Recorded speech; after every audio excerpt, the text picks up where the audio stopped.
one word of warning before I start this vlog. Iraqi Kurdistan is probably not going to be what you expected it to be, because when I first visited it 6 months ago, it certainly shattered pretty much all of my preconceptions. But I'm not going to tell you about Iraqi Kurdistan. I'm going to show you its capital, Erbil. Here's a quick lowdown on where I am right now. Kurdistan is an autonomous region in the northern reaches of Iraq. Despite tensions in the recent past, it's pretty safe to visit these days. In fact, I like Iraqi Kurdistan so much that it's my second time here in just 6 months. And Erbil, the capital of Iraqi Kurdistan, overflows with history, yet few people outside of the region know about it. See, it's one of the oldest continuously inhabited cities in the world. People have been living here for over 7,000 years. And all this history and culture still survives here, very much survives here in Iraqi Kurdistan. There's probably one really good place where I can show you some of it, and that is the main bazaar.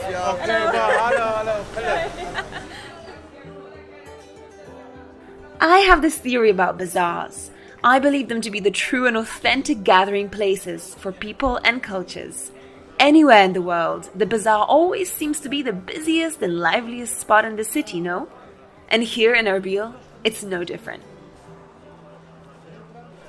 See, on my very first visit to Erbil, I went past this little shop and I bought myself a pretty stunning cap and shawl right here.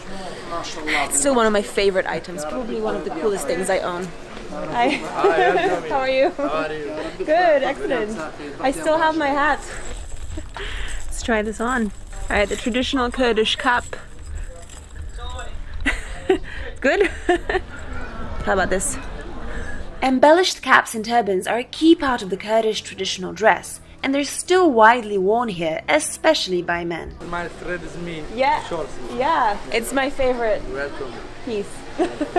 Thank you. Bye. They remember me. That's so nice. But there's much more to Kurdish culture than fashion. In one of the side alleys of the bazaar, I noticed a tiny hole-in-the-wall carpentry shop, and its owner invited me right in. Come here, sit down. I got a chair, I got a seat in this shop. You make it? This gentleman here makes all these baby pots. 1 year. This shop is 100 years old. Yes. My father. This. Oh, thank you so This. Oh, okay. This. No. Got candy, I had to say khalas. Enough, thank you. There's one more place here at the bazaar that has a really significant history that I'm really keen to find. It is called Mam Khalili. But where do I find it? This bazaar is huge. It's like a maze. Oh wow, what's that? Gold. Do you know where Mam Khalili is? Mam Khalili? This. Here? No. Next one? Yes. Okay, thank you. Okay, that was easy. Let's go. Every city in the world has a tea house like this. The cultural anchor, the gathering place, the living museum, that spot your grandfather would visit every week to meet with his buddies for a long and slow cup of tea. That one spot which holds tradition in place and preserves decades of memories. The cafe is called Mam Khalili and it's been in operation since 1963. I'm getting myself a chai. The walls of the Mam Khalili tea house are lined with photos of all the famous Kurds who have come here. It's the oldest cafe in the entire city, and the locals love it so much that many have been coming here since childhood. The owner claims that everyone who sits down at Mam Khalili must drink more than a single cup of chai. Well, that's definitely something I can get behind. Right here at Mam Khalili and in Kurdistan in general, chai is drunk very simply. Strong, no milk, plenty of sugar. Yep, a whole lot of sugar. Cheers. Perfect. This stuff really wakes you up. Alright, halas with the tea, and let's take this vlog back to street level. This is one of the traditional Kurdish flutes.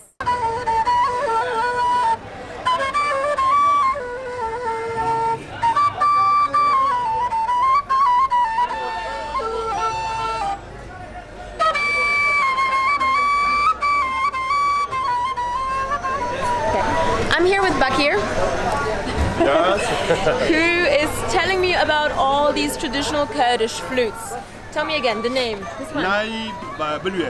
Bilwe. That's a shimsha balaban. Yes. This is traditional Kurdish music. Companies Kurdish music. Traditional Kurdish music. Yeah. I'm getting a personal lesson in flute playing from Bakir right here. We also have an audience. Doing a good job. Wow, thank you, Bakir. Hello. This is my flute. Oh, it's so beautiful. Thank you so much. Okay. Spas. Bye. Hello, bye. Thank you. Look at that. What a lovely souvenir from Iraqi Kurdistan. One of the traditional Kurdish flutes, straight from Bakir. He also taught me how to play a bit. I think I'll just leave that to him. And while for Bakir the flute is the way to preserve his Kurdish heritage, there's something else I want to show you. And this is something I've seen almost every Kurdish man engage in. There is one little quirk about Iraqi Kurdistan, and you will notice this behavior very, very frequently, and it's related to these. These are prayer beads. Now, a lot of older Kurdish gentlemen, more specifically, can be found playing with these beads the entire time, just fiddling with them, playing with them, just constantly in their hands, and nobody really knows where it comes from because it's not always related to prayer, let's put it that way. Some say that it's related to simply relieving stress. People got so used to playing with these beads that it's become a national hobby. And you can find them in all kinds of patterns and colors and qualities. Some of them are absolutely exquisite in their craftsmanship and will set you back a few $100. Some of them are factory made, others are hand sculpted and painted. But the main thing is that you will find these prayer beads absolutely everywhere in Iraqi Kurdistan, a true national pastime. And towards the end of the day, in the evening, families and friends gather here on the main square of Erbil, drink tea and juice, simply enjoy. Now I think a lot of people don't quite know about this side of Iraq or Kurdistan or Iraqi Kurdistan. In fact, I think a lot of people don't even know that you can come to Iraqi Kurdistan. But this is such an incredible region, right? It's a great region. People are really, really friendly, and I highly recommend that you visit. Oh, Eva! Oh, look, he remembers my name! Hello, how are you? I was speaking to these gents yesterday. Good morning. Oh, good morning. Good morning, good afternoon, good evening. See, Iraqi Kurdistan, come here and see you in the next vlog. EVA Bashi. Shortly after filming this vlog, I learned from my local friends that Bakir, the flute maker, passed away in the meantime. I'd like to dedicate this vlog to his memory and to the hearts of all the people preserving Kurdish culture all around the world.